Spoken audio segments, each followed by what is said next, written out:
நீங்க ஒரு மார்க்கெட்ல ஒரு பிகினரா உள்ள வரீங்க. ஒரு புது ஸ்டெப் எடுத்து வைக்கிறீங்க. நானும் மார்க்கெட்ல இன்வெஸ்ட் பண்ண போறேன், இல்ல ட்ரேட் பண்ண போறேன் அப்படின்ற ஒரு மைண்ட் செட்டோட வரீங்கன்னா, ஃபர்ஸ்ட் திங் நீங்க என்ன பண்ணுவீங்கன்னா, ஒரு மார்க்கெட்டை எப்படி அனலைஸ் பண்ணணுன்றத கத்துப்பீங்க. கரெக்ட்டா? அப்போ அனலைஸ் பண்ணணுன்ற பட்சத்துல ஒரு 3 விதமா தான் மார்க்கெட்டை அனலைஸ் பண்ண முடியும்.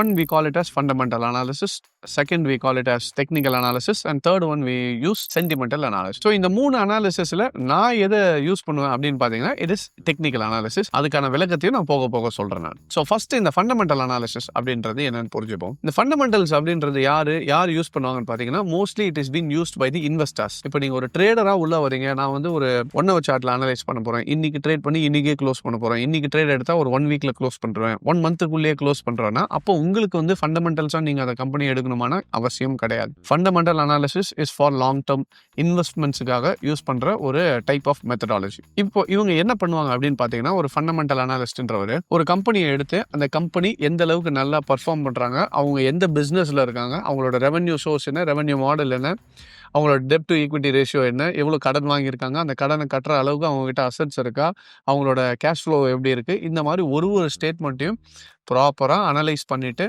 அதுக்கப்புறம் இந்த கம்பெனி பண்ற ரெவென்யூக்கு இதோட ஷேர் பிரைஸ் இவ்வளோ இருக்கணும் அப்படின்றத ஒரு ஃபிக்சேஷன் பண்ணுவாங்க. அது ஃபிக்ஸ் பண்ணிட்ட பிறகு கரண்ட் மார்க்கெட் பிரைஸ் கீழே இருக்கா மேலே இருக்கான்றத பார்ப்பாங்க.